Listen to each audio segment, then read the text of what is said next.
Hey there, my name is Dr. Tall Paul Simon, psychiatrist. I am a psychiatrist, and I wanted to talk to you about some anger. I'm fully licensed in psychiatry as a subspecialty of medicine, so I like to think that I have a little bit of knowledge to share and experience with over 14 years or so and counting of treating people in a private practice for all sorts of mental health stuff: depression, anxiety, mood swings, anger, addiction, all kinds of different things, anything you can imagine just about. Please subscribe to this YouTube channel, like and subscribe wherever the button is down here, wherever it is. Please subscribe. It really helps out and encourages me to make more videos. So anger is a very common problem that I deal with a lot with people. I've also dealt with it in my personal life. I'm a pretty basic dude who just happens to be a psychiatrist, so I've had some anger in my life that I've had to deal with personally. So it's an experience that I think a lot of guys share, and women too, of course, and everybody in between. So anger is a very common problem that I think everybody deals with to some extent, some more than others. Anger can be a destructive thing, as you may know through your personal life, and it can really be a problem that interferes with a lot of relationships and jobs and all kinds of different situations. So if you're watching this video, I think you know that already. So what is anger? So anger is a feeling, an emotion. It's kind of an activation of the fight or flight mechanism. Some people, when they have their fight or flight instinct triggered, they either fight or fly, okay? Now, when somebody fights, of course, it's anger, right? When somebody flies, it's more fear and shutting down and hiding. So you can be angry and hide, and shut down if you can't escape the situation. But fighting is more of an obvious kind of manifestation of anger, right? So how do we deal with it? Well, there's a lot of different ways, but I've found in my personal life, in my professional life, there's different ways to address it. So it depends on how bad it is, right? So if it's an occasional problem, it doesn't happen too often, it's not really interfering with a whole lot in your life, then you probably don't need like formal intervention, okay? But if it's a common theme and really is interfering with your life, maybe you've lost a job or relationship over it, you might need to talk to somebody about it, okay? Because it's not just a one-off here and there. Now, if you find yourself telling yourself that, oh, it's everybody else's problem and your anger is their problem, then I think you might need to really look in the mirror and be honest with yourself that anger is a problem and you need to take ownership of it, especially if that anger is coming from you, no matter who triggered it. So you have to take ownership of it. Blaming other people for your anger is really not a mature, grown-up, manly way to handle anger, okay? It's not any way to handle anger. It's basically throwing a tantrum about your tantrum. So first of all, you have to take ownership of your anger, okay? You have to acknowledge that it's a problem, that you have ownership of it. Your anger is your problem, okay? You may make it other people's problems, but it's your problem, ultimately, that you have to face and deal with. So if we're talking about anger that happens every once in a while, and it's not a persistent problem, but it is occasionally a problem, it can usually be dealt with without medications or formal intervention.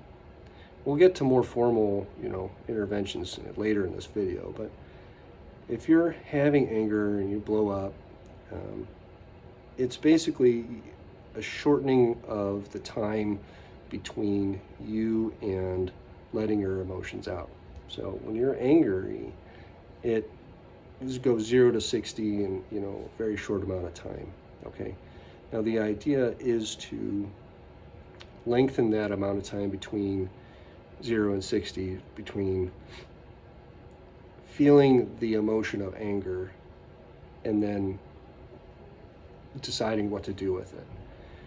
The problem that occurs is when people choose to let it out, kind of like a monster or out of a bag. Okay, it's anger is only a destructive force. Okay, now there can be some productive value to anger as far as, okay, it's a red flag that something is wrong that needs to be addressed, but anger in itself is not a productive thing. Okay, so it's only destructive, right? So how do we deal with it?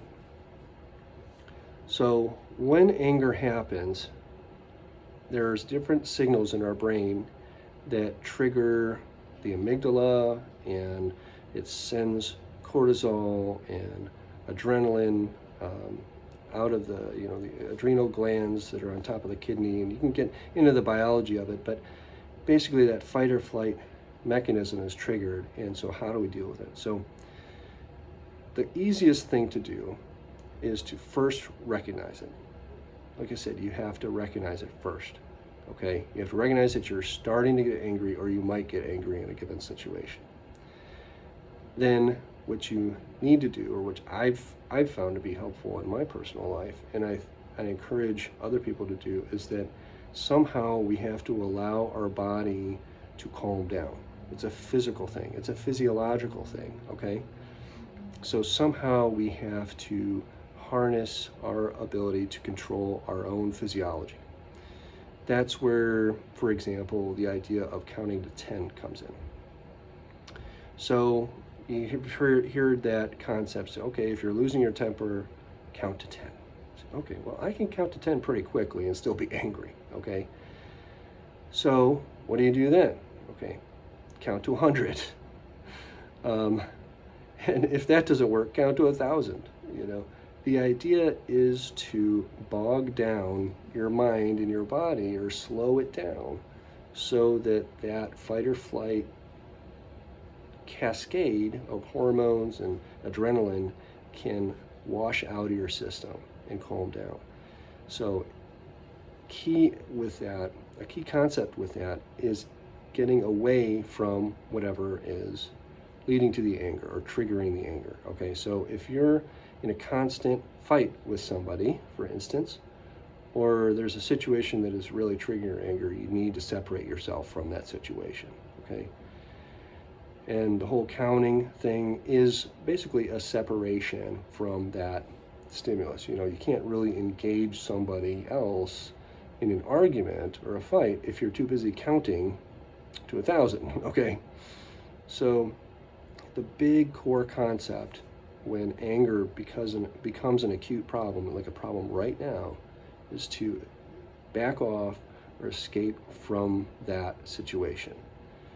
So maybe excuse yourself, say, I'm getting angry, I need to back off. You don't even have to say anything, you just disengage. But I think if you're with somebody, I think you need to say, I'm getting upset, I need to take a break, I need to cool off for a minute, because I might say something I regret, and I don't want to make the situation worse. Or you can just say that, I don't want to make the situation worse, I'm going to step outside, get some fresh air, I'm going to go to the bathroom, splash some cold water on my face, get a drink of water, I'm going to go cool off for a minute, can we talk about this later? So number one concept in addressing anger in the short term, near term, is to get out of that situation. Allow your body to reset and calm down, okay? Now, if you find yourself in a situation of anger and it's unmanageable again and again, and you're not able to control it, and it's not just the situations all the time, you might need to talk to somebody.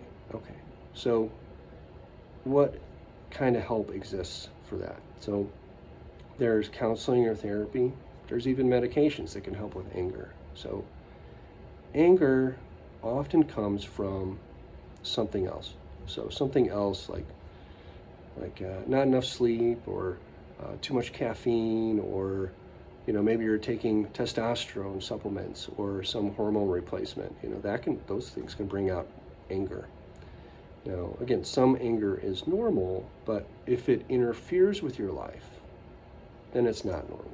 Okay, so there's a line somewhere there. Normal anger, not normal anger. Okay, so you look for the cause of the anger and you try to address that. Okay, another very common thing that can cause anger is anxiety. All right, anxiety can lead to tension, irritability, being annoyed by people, feeling easily bothered, and just stressing too much about things, and that can lead to irritability and anger, right? So anger can reflect anxiety, okay? Worry, stress, basically. I find that that's especially common in younger people, kids, males, who are not as good as expressing their feelings and emotions and stress verbally. Okay, it comes out in anger, frustration, tantrums.